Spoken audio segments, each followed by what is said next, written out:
Hello everyone, welcome back to my channel. আজ আমি share করব একদম সাবেকি একটা রেসিপি। আজ রান্না করব মুড়ি ঘন্ট। অতি জনপ্রিয় এই রেসিপি খুব সহজেই তৈরি করে নেওয়া যায়, আর সেই সহজ পদ্ধতিই আজ আমি শেয়ার করব। তাহলে শুরু করা যাক। মুড়ি ঘন্ট বানানোর জন্য নিয়েছি কাতলা মাছের মাথা এবং একটা মাথাকে 4 টুকরো করে কেটে নিয়েছি। এখানে 2টো কাতলা মাছের মাথা নিয়েছি, যার ওজন 600 গ্রাম। মাথাগুলোকে খুব ভালোভাবে ধুয়ে পরিষ্কার করে নিয়ে এতে দিচ্ছি স্বাদ অনুযায়ী নুন, আর দিচ্ছি অল্প হলুদ গুঁড়ো। নুন হলুদ ভালো করে মাখিয়ে নিচ্ছি। আমি এখানে ফুলকো ব্যবহার করিনি, তবে আপনারা যদি খেয়ে থাকেন তাহলে ফুলকো ভালো করে ধুয়ে ব্যবহার করতে পারেন। আমার ভালো লাগে না বলে আমি ফেলে দিয়েছি। নুন হলুদ মাখিয়ে এগুলোকে 10 থেকে 15 মিনিটের জন্য এভাবেই রেখে দেব। একটা বাটিতে নিচ্ছি 1/4 কাপ গোবিন্দভোগ চাল। চাল 2-3 বার জল বদলে ভালো করে ধুয়ে নেব। আমি এখানে মেজারিং কাপের 1/4 কাপ চাল ব্যবহার করেছি, যার ওজন মোটামুটি 60 গ্রাম। চাল ভালোভাবে ধুয়ে নিয়েছি। এখন এটাকে আধ ঘন্টার জন্য ভিজিয়ে রাখবো এবং রান্না শুরু করার আগে গুঁড়ো মশলার একটা পেস্ট তৈরি করব। তার জন্য একটা বাটিতে নিচ্ছি 1 চা চামচ হলুদ গুঁড়ো, 1.5 চা চামচ লাল লঙ্কার গুঁড়ো, রান্নায় সুন্দর রঙের জন্য দিচ্ছি 1/2 চা চামচ কাশ্মীরি লাল লঙ্কার গুঁড়ো। এবার দিচ্ছি 2 চা চামচ জিরে গুঁড়ো। এতে 2 টেবিল চামচের মতো জল দিয়ে ভালো করে গুলে নেব।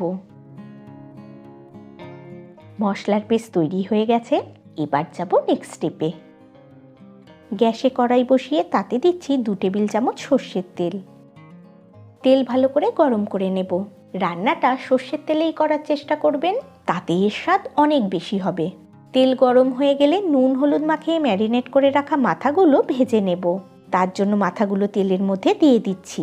সব মাথা একসঙ্গে ভাজা যাবে না, তাই মাথাগুলো দুবারে ভেজে নেব। মিডিয়াম টু হাই ফ্লেমে মাথাগুলো খুব ভালো করে ভেজে নেব।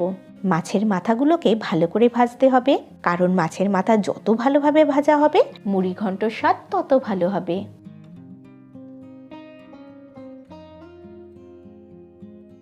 দেখুন, মাথাগুলো ভালো করে ভেজে নিয়েছি। এগুলোকে তেল থেকে তুলে বাকি মাথাগুলোও একইভাবে ভেজে নেব। আমি এখানে কাতলা মাছের মাথা ব্যবহার করেছি, তবে আপনারা চাইলে রুই মাছের মাথাও ব্যবহার করতে পারেন। সব মাথা ভাজা হয়ে গেছে। এবার কড়াইয়ের বেঁচে থাকা তেলের মধ্যে আলু ভেজে নেব। আলুর টুকরোগুলো খুব বেশি বড় করবেন না, এরকম সাইজের টুকরো করে নেবেন। এতে দিচ্ছি সামান্য নুন ও দিচ্ছি 1/4 চা চামচ হলুদ গুঁড়ো। আলুগুলোকে মিডিয়াম ফ্লেমে হালকা ব্রাউন করে ভেজে নেব। এখানে 2টো মিডিয়াম সাইজের আলু ডুমো ডুমো করে কেটে নিয়েছি। আলুগুলোও ভাজা হয়ে গেছে। এগুলোকে তেল থেকে তুলে নিচ্ছি। এখন কড়াইয়ের বেঁচে থাকা তেলের মধ্যে দিচ্ছি আরও 1 টেবিল চামচ সর্ষের তেল।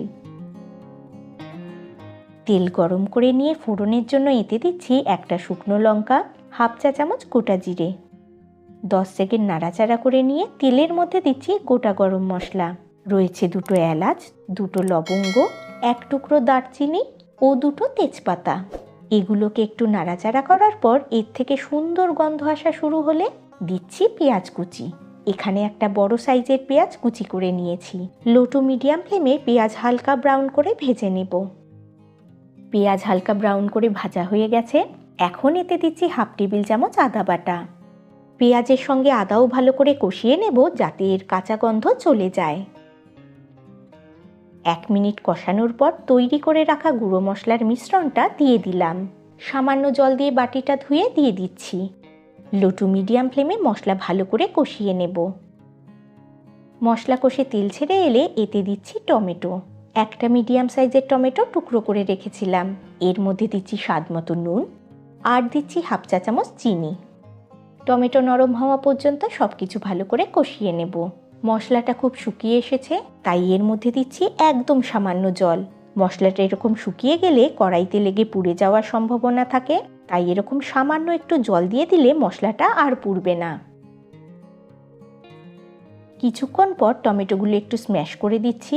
এভাবে একটু স্ম্যাশ করে দিলে টমেটোগুলো তাড়াতাড়ি নরম হয়ে যাবে। 3-4 মিনিট কষানোর পর টমেটো নরম হয়ে গেছে ও মশলার থেকে তেল ছেড়ে এসেছে। এখন দিচ্ছি ভিজিয়ে রাখা চাল। চাল আধ ঘন্টার জন্য ভিজিয়ে রাখার পর জল ঝরিয়ে নিয়েছি। চাল মশলার সঙ্গে 1.5 থেকে 2 মিনিটের জন্য ভেজে নেব। আমি চাল আগে ভেজে নিইনি, তাই এখন মশলার সঙ্গে ভেজে নিচ্ছি। আমাদের বাড়িতে এইভাবেই রান্নাটা করা হয়, তবে আপনারা যদি চান চাল আগে ভেজেও রান্নাটা করতে পারেন। চাল 2 মিনিটের মতো ভেজে নিয়েছি। এবার ভেজে রাখা আলুগুলো কড়াইয়ের মধ্যে দিয়ে দিচ্ছি। আলুগুলো মশলার সঙ্গে 1 মিনিটের মতো কষিয়ে নেব। 1 মিনিট পর এতে দিচ্ছি 2 কাপ উষ্ণ গরম জল। আমি রান্নাটা মাখা মাখা করব, তাই 2 কাপ জল দিলাম। তবে আপনারা যদি একটু গ্রেভি রাখতে চান তাহলে 2.5 কাপ জল দিতে পারেন, কিন্তু তার থেকে বেশি জল ব্যবহার না করাই ভালো। একটু নাড়াচাড়া করে নিচ্ছি। জল ফুটে উঠেছে। এবার কড়াই ঢাকা দিয়ে গ্যাসের ফ্লেম লো করে 10 মিনিটের জন্য রান্না হতে দেব। 10 মিনিট পর ঢাকা খুলে একটু নাড়াচাড়া করে নিচ্ছি। দেখুন জল অনেক শুকিয়ে গেছে এবং চালগুলো ফুলে গেছে, অর্থাৎ ভালোভাবে সেদ্ধ হয়ে গেছে। এই যে দেখুন চালগুলো ভালোভাবে সেদ্ধ হয়ে গেছে। এবার ভেজে রাখা মাথাগুলো দিয়ে দিচ্ছি। খুন্তির সাহায্যে কিছু মাথা ভেঙে দিচ্ছি, আর কিছু মাথা এরকমই রেখে দেব। আপনারা চাইলে সব মাথার টুকরোগুলোই ভেঙে দিতে পারেন। এখন এতে দিচ্ছি 2টো চেরা কাঁচা লঙ্কা, তবে এটা ঝালের জন্য নয়, ফ্লেভারের জন্য। আবার কড়াই ঢাকা দিয়ে লো ফ্লেমেই এটাকে 5 মিনিটের জন্য রান্না হতে দেব। 5 মিনিট পর ঢাকা খুলে একটু নাড়াচাড়া করে নিচ্ছি। রান্নাটা প্রায় হয়েই এসেছে। এখন এর মধ্যে দিচ্ছি 1 টেবিল চামচ মেল্টেড ঘি, আর দিচ্ছি 1/2 চা চামচ গরম মশলা গুঁড়ো। সব কিছু ভালো করে মিশিয়ে নিচ্ছি।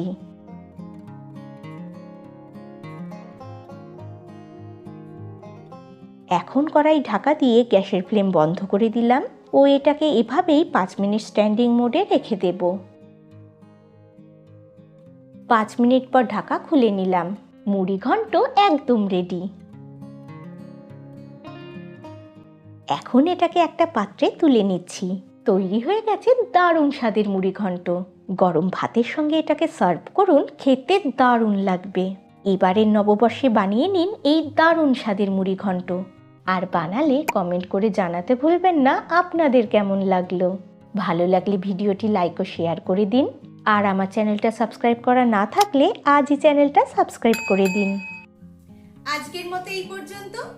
আবার ফিরে আসবো অন্য কোনো রেসিপি নিয়ে। সকলে ভালো থাকবেন, সুস্থ থাকবেন। ভিডিওটি শেষ পর্যন্ত দেখার জন্য ধন্যবাদ।